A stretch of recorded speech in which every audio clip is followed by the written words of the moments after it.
Nosso Deus e nosso Pai, nós estamos aqui novamente nessa jornada, dando continuidade da jornada nas parábolas que o Senhor tem deixado para cada um de nós, para nos enriquecer, para nos ensinar o caminho reto, o caminho verdadeiro, o caminho que vamos acertar na vida, nos negócios e na fé. Senhor, abençoa cada uma das pessoas que estão inscritas no nosso canal, abençoa as pessoas que vão fazer parte dessa jornada, que eles e suas famílias sejam ricamente tocadas e abençoadas em nome do Senhor Jesus. Amém, meus irmãos? Graças a Deus, estamos aqui dando continuidade da nossa jornada pelas parábolas. E nesta jornada, nós vamos falar sobre o rico insensato. Nós vamos falar sobre uma pessoa que ela construiu todos os seus bens, seu investimento, seu futuro, numa coisa que gerasse bens para ele só. E ele ignorou o resto, né? E depois, nesse momento que ele ignora o resto, Deus chama ele, e quando ele chega, ficou tudo para trás. Tudo que ele construiu, tudo que ele fez ficou para trás. E ele não teve nada para se apresentar diante de Deus. Vai ser muito boa essa parábola. Quero lembrar a todos, que as pessoas que estão chegando agora também, que parábolas são histórias que Jesus esteve pregando durante os 3 anos e meio que ele esteve no seu ministério, mas trazendo uma verdade, uma realidade na vida de cada um de nós. Na minha vida, na sua vida, na vida de todos os discípulos, de toda a igreja. Porque ela fala a respeito de uma verdade que nós precisamos estar consciente. Nós temos que estar posicionado, porque isso aí vai acontecer. O Senhor disse assim: passarão os céus e a terra, mas as minhas palavras, elas não vão de passar. Então nós vamos falar sobre isso, tenho certeza que vai ser uma bênção.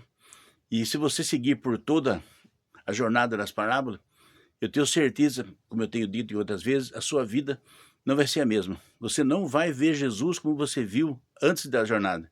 E você também não vai ver a igreja. Você não vai ver a sua fé, o futuro das coisas como antes.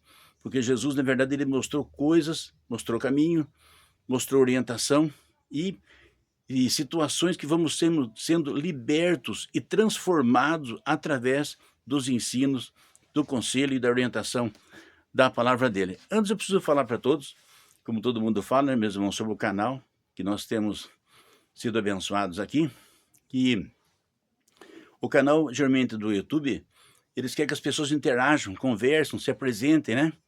Então eu gostaria de pedir que para você, depois que você ver o vídeo, mande para um amigo, mande para alguém que tem o mesmo perfil, que gosta de mensagem da Bíblia, e também dá um ok, certo? Dá um positivo, faça um comentário. Se você quiser fazer parte de outras partes, de outras redes, deixe seu telefone, seu contato, nós vamos conversando.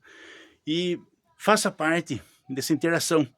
Porque se você fizer isso, você vai estar me ajudando a evangelizar. E o YouTube ele vai ver que isso aqui é um canal relevante, que está sendo bom para alguém. E ele vai mandar para mais pessoas. Ele vai enviar, talvez, para pessoas que moram em lugares fora da cidade, que gostam desse tipo de mensagem, pessoas que moram em outros países, estão trabalhando lá e não tem igreja. E dessa forma você está fazendo o quê? Você está fazendo parte do milagre. Amém? Posso contar com você? Deus abençoe. Então vamos ler um texto aqui na palavra do Senhor, onde ele está dizendo, eu não vou ler o texto todo para ficar mais simples, senão eu começo lendo, quando no final vocês esqueceram do começo, né?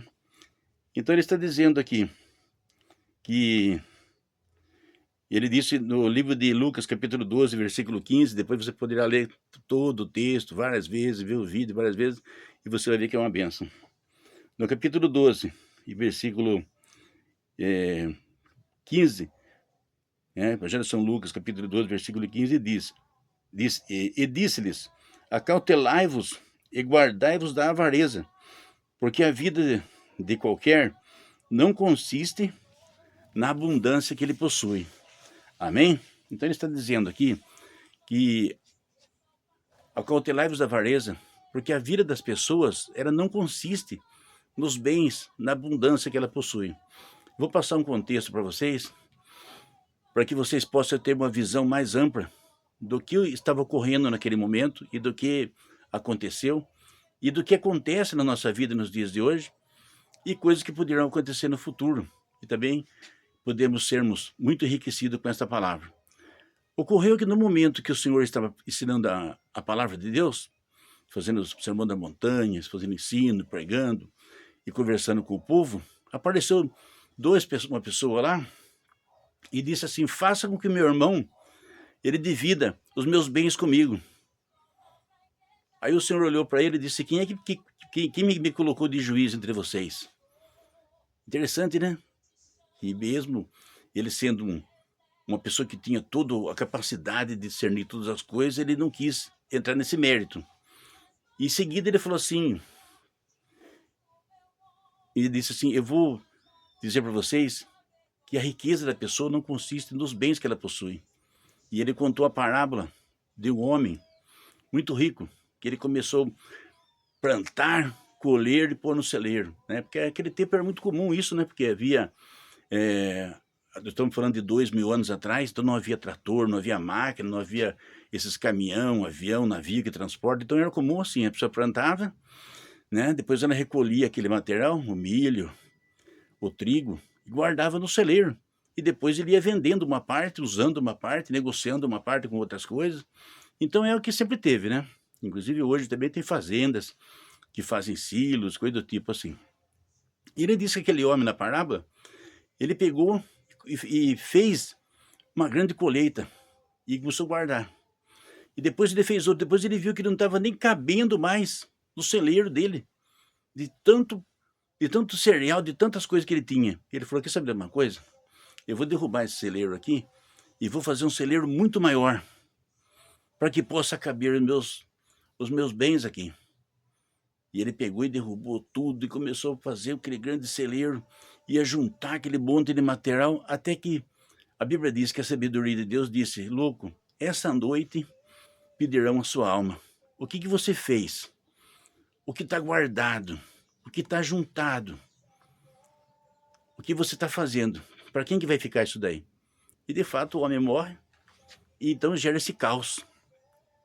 Então nessa parábola, o Senhor estava falando sobre aqueles dois. Veja, irmãos, o Senhor estava falando de uma coisa muito importante. Nos dias de hoje, não sei se você tem visto, tem muitas pessoas que fazem palestra, né? Pessoas que fazem palestra de autoajuda, pessoas que ensinam a vender, pessoas que ensinam a comprar, pessoas que ensinam a montar empresas, palestra de casamento, palestra sobre direito, sobre política. E tem palestra caríssima. Existem cursos que custam 15 mil reais uma palestra, porque não tem espaço para tanta gente. Porque a pessoa vem de longe, junta 2, 3 pessoas que falam bem, fala: olha, né, vamos ter que estar tudo nesse hotel, nesse lugar aqui de evento aqui, cabe 1000 pessoas. De repente aparece 20 mil pessoas para querer entrar lá, então eles vão aumentar o preço. Então você veja que muitas vezes um conselho, ele tem muito valor. Conta-se uma história de antigamente, dessa época em que contava-se parábola, que um homem ele estava viajando com a sua família e ele tinha que chegar de um ponto ao outro. E quando ele chega naquele lugar, tinha 3 estradas. E ele falou: pronto, e agora? Para onde que eu vou, né? Aí ele procurou um velho, um sábio, uma pessoa que tinha conhecimento. Isso é uma história também, viu, gente? E eu estou passando para vocês da literatura que traz isso. E ele falou para aquele sábio: viu, eu estou querendo sair daqui para ir tal cidade. Você pode me dizer que caminho que eu vou, que eu devo seguir desses 3? E o sábio disse: olha, eu posso te dizer, mas eu vou cobrar, porque esse conselho tem muito valor. Para você tem muito valor. E para mim também tem valor. Aí o homem pensou bem e falou: e agora, né? Aí ele pensou, depois ele falou: tudo bem. E quanto que você vai me cobrar para eu fazer, para me orientar? Então alguma coisa do tipo assim, vamos supor que ele cobrou, sei lá, 100, né? 100 do dinheiro daquele que ele estava falando naquela época. Aí ele pagou, ele falou: tudo bem, eu vou explicar para o senhor. Se o senhor pegar esse caminho aqui, o senhor vai encontrar um monte de ladrão e salteador, vão roubar tudo que você tem. Você vai ficar sem nada. Você vai perder tudo, até a sua família você perde. Porque está cheio de salteador nesse caminho aqui. Nesse outro caminho aqui, a estrada está interrompida.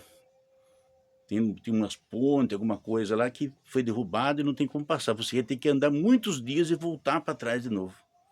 Agora, o terceiro caminho aqui, você pode pegar e você vai chegar em segurança. Você vai chegar bem, né? Moral da história, né, irmãos? Um conselho, de repente, ele não tem preço. Ele tem valor. Sim ou não? Você concorda comigo? Que um preço ele tem valor? O homem estava com a família dele. Ele não ia perder os R$ 100 se ele fosse encontrar com o salteador. Ele ia perder tudo. E mesmo a sua família ia ter problema. E se ele vai pelo lugar da ponte quebrada, da estrada interrompida, ir e voltar, quanto ele ia ter de despesa? Então você vê que a sensatez daquele homem de administrar a sua viagem, ele traz uma mensagem. Ele traz um conselho. Porque muitas vezes, se você está mal posicionado, eu sou um pastor que eu trabalho muito com posicionamento e direcionamento. Já ajudei pessoas a sair da droga, já ajudei pessoas a consertar casamento, que estavam destruídos, já ajudei pessoas a se organizar para trabalhar, que não conseguiam arrumar trabalho em lugar nenhum, já ajudei pessoas a se libertarem de conflitos interiores, traumas por fazerem coisas, por estarem presos a pensamentos contrários. E eu vou falar uma coisa para vocês, o poder do sangue e a presença do Espírito Santo, ele é muitos níveis maior do que a psicologia, do que a terapia, do que a autoajuda, do que os coaching, mais do que tudo. Sabe por quê? Eu explico para você por quê. Porque se você nasce de novo, a Bíblia diz que os seus pecados que você praticou daqui para trás, ele joga nas profundezas do mar e Deus não vai lembrar mais daquilo. Isso é forte, hein? Que especialista que podia levar você nesse ponto de vida, nessa condição de vida? Que especialista podia trabalhar na sua mente e no seu coração, chegando a um ponto de falar assim, eu vou devolver a sua vida que você tinha quando você tinha 6, 7, 8 anos? Fale para mim. Qual psicólogo, qual terapeuta, qual psiquiatra, qual droga, qual farmacêutico, que cientista poderia levar você nesse nível? Nenhum.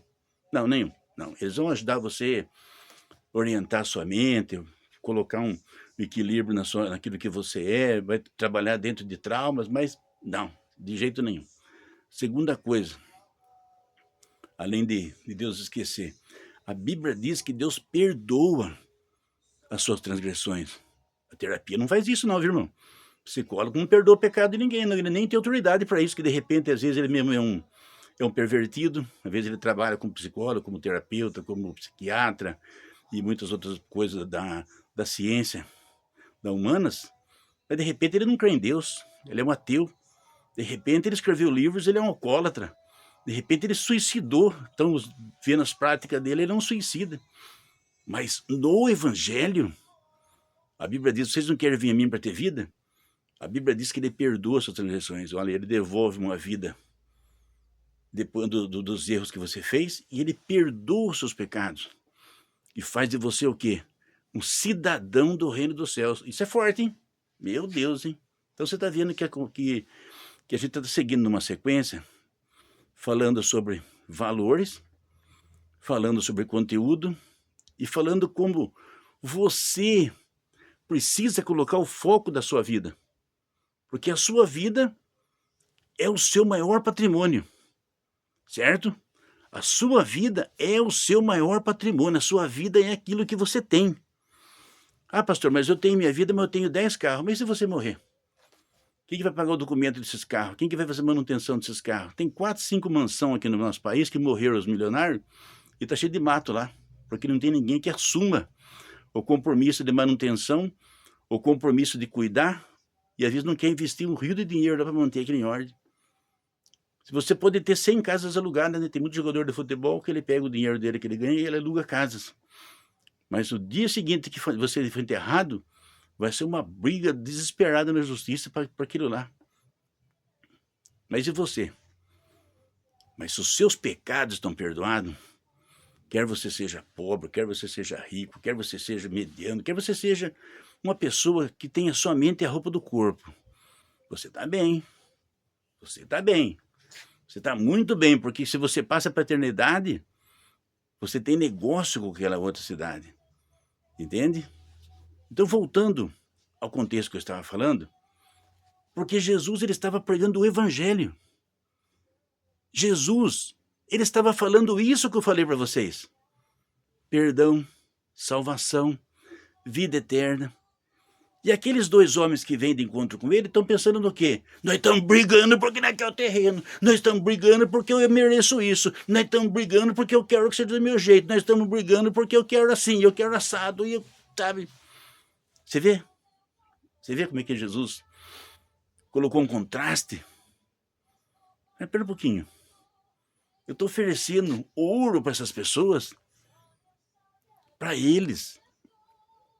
Eu estou oferecendo riqueza para os filhos deles, para os netos deles. Eu estou oferecendo para eles algo que ninguém pode dar.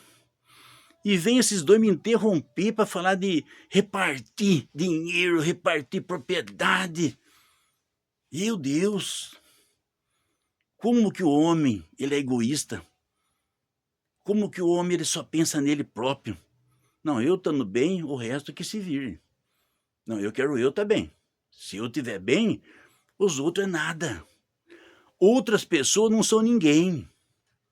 Sabe? Eu tô feliz, pode morrer os outros de tristeza, eu tô pouco ligando. A minha vida tá fluindo, então o resto por mim que morra tudo. É o pensamento de pessoas, irmãos, egoísta. É o pensamento de pessoas egoístas. Então, nessa parábola que ele está falando, do rico insensato, ele falou, viu, eu vou falar uma coisa para vocês. A riqueza de um homem não consiste nos bens que ele possui. Veja bem, então estamos falando de uma parábola que Jesus disse, estamos replicando.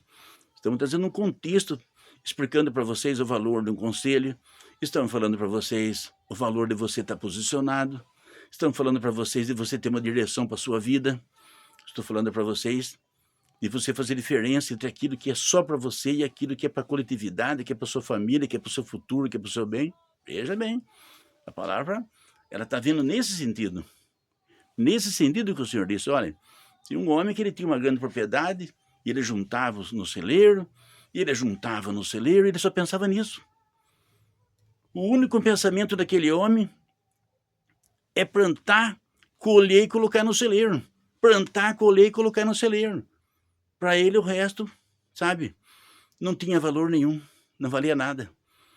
Era uma coisa que ele estava pouco ligando. Não, eu quero ver, sabe, a minha semente no celeiro. Depois eu planto, depois eu quero ver no celeiro. Só isso que eu quero ver. E o Senhor Jesus disse assim sobre este homem da parábola.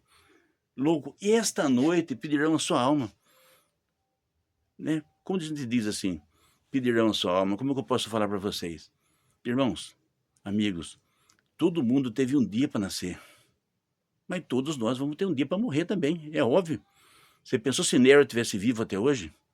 Vocês pensaram se Hitler, esses homens, esses imperadores, esses políticos ruins, não morressem? Pelo amor de Deus, ninguém merece, gente.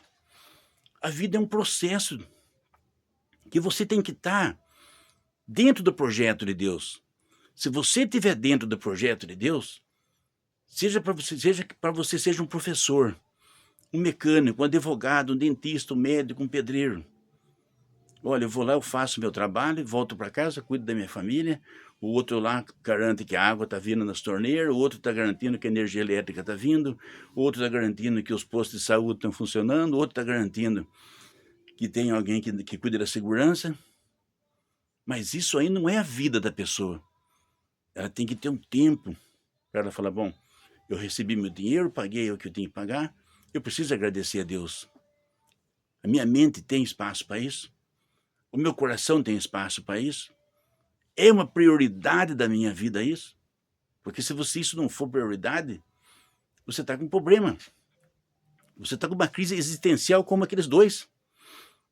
Eu conheço um casal que eles pregam o evangelho e eles passaram uma lição muito interessante.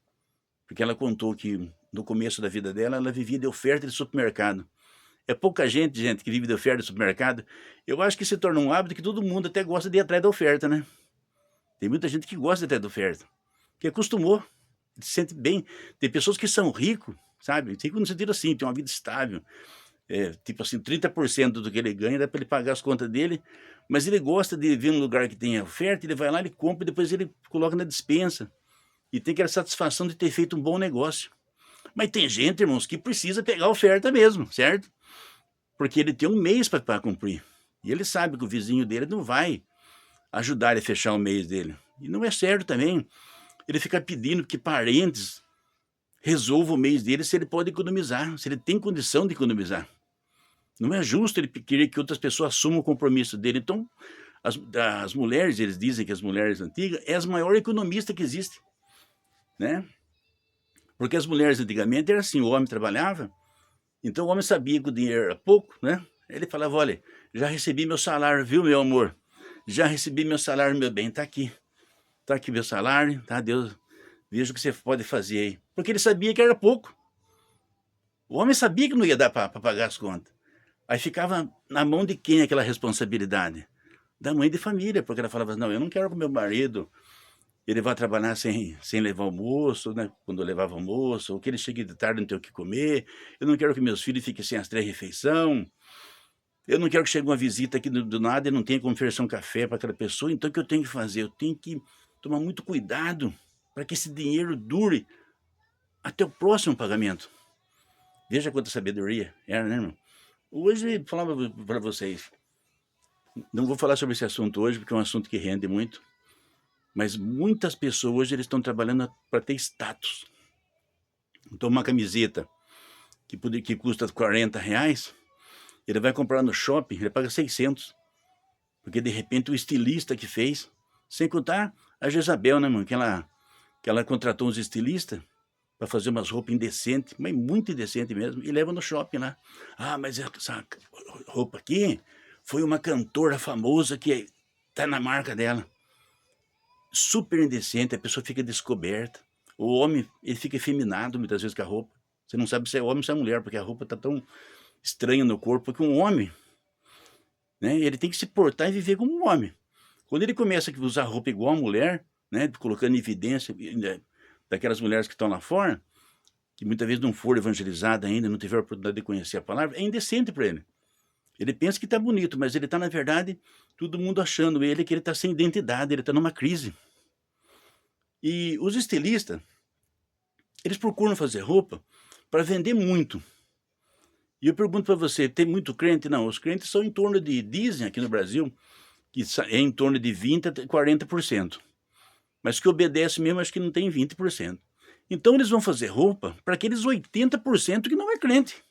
São roupas transparentes, são roupas degotadas, são roupas que chamam atenção para o ambiente que está, roupa de ir para balada, roupa de ir para boate. Você entende? Então muitas vezes a pessoa, eles estão pensando em fazer dinheiro. Só que muitas pessoas, irmãos, ela tem um salário. Então, em vez dela fazer como aquelas mulheres que eram as verdadeiras economistas, falando, não, vamos passar o mês, vai dar certo, nós vamos todo mundo se alimentar, vamos pagar a luz. Eles correm até de marca. Aí eles vai, arrebenta no cartão de crédito, arrebenta no boleto, certo? Tem telefone de R$ 2.000 que você tem acesso à internet.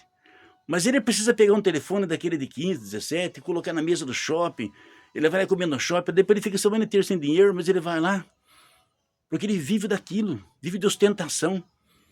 Não estou dizendo que são todos, que tem gente que tem estrutura para isso, né? Tem gente que, tipo assim, ele vai trabalhar, no fim do mês sobra 30 mil para ele guardar no banco, então ele tem que desfrutar mesmo. Concordo com ele, né? Se ele tem estrutura para ir lá no shopping, comer bem, pagar caro. Mas ele tem que viver uma vida dentro da realidade dele, né? Um pastor, uma missionária, um servo de Deus, ele tem que viver dentro da realidade dele, ele não pode perder a identidade dele, não, eu vou comprar a roupa do shopping, a roupa da Jezabel, porque eu tenho dinheiro para pagar, não. Você tem que se vestir e viver dentro de um contexto, porque as pessoas vão cobrar de você isso daí. Claro que vão cobrar. Se a pessoa só vem aqui, por exemplo, fazer essa live sem camisa, né, pode ser até confortável, a pessoa tá... Não, mas eu não posso fazer isso aí. Porque eu estou conversando muitas vezes com pessoas que esse vídeo vai ser para as pessoas casadas, vai ser para senhoras idosas, criança. A gente tem que passar respeito. Mas isso eu tenho que fazer na rua também. E as mulheres têm que fazer também, os homens têm que fazer também. Eles têm que demonstrar que eles têm um equilíbrio emocional, têm responsabilidade. Então você note que as pessoas hoje, elas têm preço, mas elas não têm valores. Este homem da parábola, que Deus disse para ele, olha, essa noite eu vou pedir a sua alma. O único valor que ele via é semente no celeiro, semente no campo. Semente no celeiro, semente no campo. Sabe que ele pensou em ajudar os trabalhadores? Falou, viu, é o seguinte, tá tendo bem, eu quero que vocês peguem um saco dessa semente e levem para vocês vender, fazer alguma coisa com ela. Não, ele não pensou nisso aí, porque ele não pensava nos outros, ele pensava nele mesmo. Será que ele pensou assim, olha, nós vamos pegar isso aqui, tem bastante, eu vou pegar uma parte, nós vamos montar alguma coisa, pegar uma fila daquelas pessoas que estão sendo desempregadas, pessoas que não têm recurso, para que eles se alimentem lá. Ele pensou nisso? Não, ele não pensou nisso. Porque a única coisa que passava na cabeça dele é ele. Era ele, sabe? Ele de novo, depois ele, continuava ele. E que nem tem uma geração hoje que eu costumo, quando eu prego nas igrejas, eu costumo falar, tem uma pessoa assim, que são uma geração assim, que ele é ele, depois é ele de novo, depois é o sapato dele, depois é a camisa dele, depois o cachorro dele, o gato dele, o passarinho dele, o filho dele, o carro dele. E Jesus, sabendo o que fica? Lá para frente, lá. E a igreja, pessoas que poderiam ser abençoadas com a vida dessas pessoas. Mas Jesus está falando sobre o egoísmo. Ele falou de a vida de um homem não consiste nos bens que ele tem. Ele vai precisar de ter a liberalidade, a capacidade de dividir, a capacidade de ter valores em Deus, ter valor no futuro, ter valor no reino dos céus, ter valor em coisas que promovam ele para quando ele sair desse mundo. Então tem um casal que eu estava falando a respeito disso, voltando no assunto, que ela, no começo da vida dela, ela vivia de oferta de supermercado, reiniciando o contexto. E ela falou que o tempo todo ela era assim. E depois, à medida que eles viviam aquele momento, muitas vezes ela conversava com o seu marido e falava, olha, nós economiza e apertado. Ele falou, vamos fazer a nossa parte, vamos fazer a nossa parte. E ela pegou e foi fazendo. E de repente Deus foi trabalhando também. Deus somou aquela estratégia dela de economizar, fazer. E ela falou que ele desenvolveu uma coisa muito razoável. E ele falou que eles levaram isso para a vida depois, porque hoje Deus prosperou muito ela é uma escritora, ela é uma palestrante, ela é uma pessoa que viaja o mundo, e ela coloca 40 mil refeições na África. Quantas? 40 mil. Quantas refeições, pastor? É isso mesmo que eu entendi? É isso que você entendeu, 40 mil refeições na África. Você viu aqueles vídeos que passam no Instagram, no Face, daquelas crianças pegando prato de comida? Então ela coloca 40 mil por dia. Por dia. Mas fala essa receita para mim, pastor. Pelo amor de Deus. A mulher estava vivendo de oferta. E agora consegue. Só acontece o seguinte. Ela começou a eleger prioridades. Colocou Deus como prioridade da vida dela. E ela estava falando a esse respeito. Ela disse que o marido dela desenvolveu uma tática. Ele falou, tudo que vier à nossa mão, nós vamos dividir em 3 partes. Uma parte nós vamos desfrutar, porque se a gente trabalhou, conseguiu, lutou, é justo que a gente usufrua. Outra parte a gente vai guardar, porque o dia de amanhã ninguém sabe. Você vê a Covid, por exemplo, que deixou todo mundo quebrado, sem dinheiro, muita coisa faliu. Pode ocorrer doenças, processos, pode ocorrer um monte de coisa. E falou, então, uma parte a gente guarda. E a outra parte a gente vai investir no nosso próximo e investir em Deus. Olha, a igreja está pintando lá, eu vou dar um pouco de tinta. Olha, tem um pessoal montando cesta para distribuir para as pessoas menos favorecidas. Eu vou entrar com alguns fardos de alimento. Olha, tem o pessoal que está fazendo missão. Estou mandando missionários num lugar que não tem nenhuma igreja. Vou participar também, eu ajudo um pouco. Eu deposito um pouco, tudo bem. Então, essa mentalidade, essa forma de lidar com a vida, levou eles para um outro patamar. Porque eles passaram a deixar de ser instruído pela ganância, pela cobiça, pela avareza, pela miséria, pela tristeza, por uma coisa que está dando certo para ele e dando certo para outras pessoas também. Porque qual é o mandamento que o Senhor disse? Ama o Senhor teu Deus acima de todas as coisas e o próximo como você mesmo. Irmãos, existe um conceito que diz que o amor liberta e o egoísmo escraviza. Olha, irmãos, quando os 12 apóstolos saíram para pregar o evangelho, foi a maior demonstração de amor também, porque eles abriram mão de suas vidas, de seu futuro, e chegou até nós. Nós estamos falando da Bíblia agora aqui, porque os 12 apóstolos foram firmes, foram constantes. Eles não pregaram conversa para boi dormir, não ficaram com historinhas, com papo. Eles trouxeram um evangelho. Olha, Jesus morreu por vocês, e ele deixou o Espírito Santo entre nós, e aquele que crê será salvo, será perdoado, transformado. Isso vai acontecer na sua vida, na sua família, você que está comigo aqui nesse momento que estamos falando na jornada das parábolas, porque é isso que o Senhor disse, olha, a riqueza de um homem não consiste nos bens que ele possui. Então, quando aqueles dois irmãos vieram lá fazer confusão por causa de propriedade, Jesus falou, não, eu não vou entrar nisso. Eu estou falando uma coisa importante aqui, vocês estão pensando em brigar, vocês querem ter razão a qualquer custo, e tem que ser do seu jeito a qualquer custo. Sabe o tanto de casal que se divorcia por causa de dinheiro, irmãos? E eu vou falar algo para vocês que choca. Era chocante. Mas uma parte dos casais divorcia porque falta dinheiro. Aí até parece que é uma pressão. Mas uma parte do casal, irmão, divorcia porque sobra dinheiro. Mas como assim, pastor? Meu Deus do céu, que luta. Que luta. Porque quando não tem dinheiro, falta dinheiro, o que o casal deveria fazer? Eles têm que sentar, se unir e falar, nós temos um problema. Mas nós vamos juntar, nós dois vamos lutar contra este problema. Se você soubesse o tanto de mulheres, meus irmãos, que salvaram o casamento, lavando roupa para fora, fazendo pizza para vender, fazendo bolo para vender, bolo de pote, fazendo bala, sabe? Fazendo faxina, meio período. Mas continuaram casadas. Continuaram com seus filhos, com seu marido. E tem mulheres que depois que ela separa, ela pensa que vai aparecer alguém e vai resolver o problema dela. Não. Se ela é uma pessoa adulta, ninguém vai vir para pagar as contas dela. Ela vai ter que acordar cedo e trabalhar do mesmo jeito. Só que eles eram dois, agora ela vai ser sozinha. Porque de repente ela pensa, eu vou arrumar um homem que seja mais rico que eu. Certo? Como eu costumo dizer, né? Eu vou pintar o beiço de vermelho, colocar um sapato de skins, uma roupa, sabe, colada no corpo, vou lá no Facebook, tinjo a cabelo de louro e falo, tô solteiro de novo. Você acha que vai aparecer quem para assumir seus problemas? Ninguém, irmão. É uma realidade. O homem também.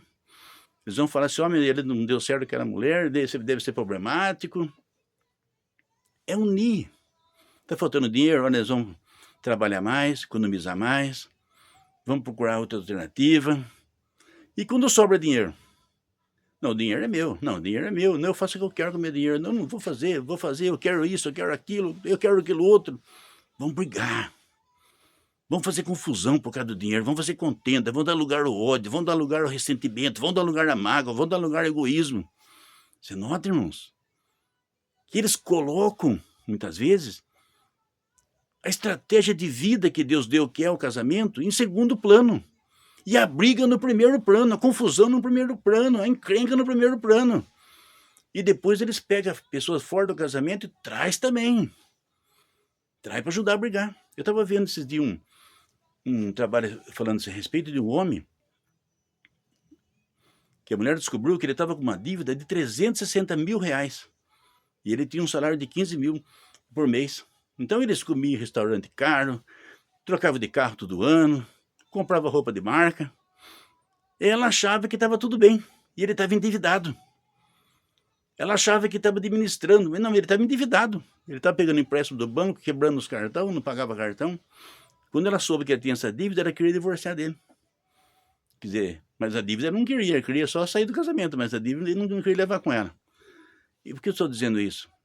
Existem valores. Se você casa com uma pessoa, a Bíblia diz que os dois são uma só carne, você tem que trabalhar para ele e tem que trabalhar para ela. É o princípio do casamento. Vocês geram filhos, os pais têm que cuidar dos filhos quando eles precisam. Quando os filhos começam a ficar maduros e sentem que já estão num ponto de maturidade, eu falei, pai, você me ajudou até aqui, eu tenho condição de ir para o primeiro emprego, eu tenho condição de aprender uma profissão, eu tenho condição de trazer dinheiro para casa também. É o princípio da vida. Diz que na Noruega, lá na Europa, lá não tem favela, não tem comunidade. Se com 16 anos os filhos eles pagam aluguel para os pais. Porque eles têm que ter maturidade, eles têm que ser proativos. Eles têm que aprender a dividir a vida. Falou, eu vim daqui, eu tenho que ser útil na terra. Eu tenho que dar amor para meus pais, consideração para meus pais, eu tenho que aprender uma profissão. Então ele está vendo o que o outro vizinho está fazendo, o que o outro da igreja está fazendo. Eu trabalhei com uma pastora, eu gostei muito do jeito dela. Ela falou, gente, é primeiro que nós vamos fazer. Todo mundo que fizer 14, 15 anos, que nós vamos encaminhar para curso técnico. Tudo.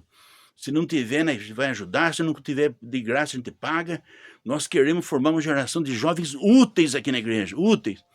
Que quando chegar na idade de 18, de 20 anos, eles estão já, sabe, encaminhados para o mercado de trabalho. E aí quando o pastor fala para a pessoa dar os dízimos nas igrejas, todo mundo fica com bico. A igreja, meus irmãos, é uma máquina. Se ela for uma igreja bem administrada, pessoa séria, pessoa responsável, pessoa que tem a direção do Espírito Santo, elas fazem com que as pessoas aprendam a ter valor no reino dos céus, ter valor na família, ter valor no seu próximo, ajudar os menos favorecidos, investir naquelas pessoas que estão menos favorecidas e agradecer a Deus, sabe, pela vida, pelo processo da vida, processo do casamento, pela saúde, agradecer a Deus por tudo. E eu acredito que é essa a mensagem que o Senhor estava dizendo. A riqueza não é só o vil metal, não é só o status, não é só dinheiro, não é a marca do carro, não é o condomínio que a pessoa mora. O valor da pessoa é quando ele está bem posicionado e bem direcionado, sabendo que em qualquer momento que Deus precisar dessa pessoa, ela está com os seus ouvidos abertos, com o seu coração aberto. Em qualquer momento que Deus quiser usar essa pessoa para qualquer outra coisa, essa pessoa está pronta. Esse moço está pronto, essa moça está pronta. Pense nisso. Espero que você tenha entendido essa mensagem. Você pode ver o vídeo novamente, que o Senhor está dizendo. A riqueza da pessoa não consiste nos bens que ela possui, mas ela tem que ter valor no que ela é, no que ela faz, para onde ela vai, que tipo de atitude ela vai tomar, como que ela está tratando o seu semelhante, principalmente aqueles que estão no nível abaixo dela igual ela, né? Porque não adianta a pessoa, por exemplo, ela maltrata o empregado, maltrata o garçom, maltrata o porteiro, maltrata a pessoa que entrega as coisas na porta e gosta das pessoas da nata. Aí não vale, né? Tá errado, você tem que tratar bem todos. Todos. Se você tem animais, trata bem os animais, trata as crianças, o vizinho, porque você está desfrutando daquilo que você é, da essência que você tem. Amém? Podemos agradecer a Deus? Quero dizer para você também que nós temos toda sexta-feira aqui um trabalho. Você poderá nos ver nos vídeos depois no canal. Nós chamamos a hora nona. Foi a hora em que Jesus morreu. E depois que Jesus morreu, o Espírito Santo foi enviado. Pedro, cheio do Espírito Santo, foi no templo. Nessa hora também, encontrou o coxo de nascença e disse: olha, eu não tenho prata e não tenho ouro, mas o que eu tenho eu te dou. Levanta e anda em nome de Jesus. É a palavra que Deus tem para a humanidade. Levanta. Não importa a situação que as pessoas estão, se elas estão desempregadas, se elas estão no vício, no pecado, nós estamos orando, intercedendo e ajudando pessoas a se direcionar, se posicionar, sair, se movimentar no meio da luta, se movimentar no meio da dificuldade e prosperar. Amém? Vou orar para vocês. Deus abençoe a todos. Lembre-se de mandar o vídeo para outras pessoas e fazer parte fazer parte do milagre de levar essa palavra para todos. Meu Deus e meu Pai, venha, Senhor, segundo a riqueza da sua bondade, da sua misericórdia, levar, Senhor, uma bênção na casa de cada uma dessas pessoas que estão conosco. Eu intercedo por cada uma delas. Se houver qualquer coisa entre o Senhor e elas, meu Deus, venha entrar com sabedoria, com perdão, com graça, com encaminhamento, que elas possam ser transformadas, que elas possam ser abençoadas. Se alguém estiver chorando, que o Senhor venha consolar. Se alguém estiver desempregado, venha abrir a porta do trabalho. Se alguém estiver passando por um processo de estresse, esgotamento, venha ser o médico, advogado, o juiz. Entra com providência na vida de cada um. E você que está comigo, receba e seja poderosamente abençoado. Até a próxima jornada, que em breve estaremos aqui, se Deus nos permitir.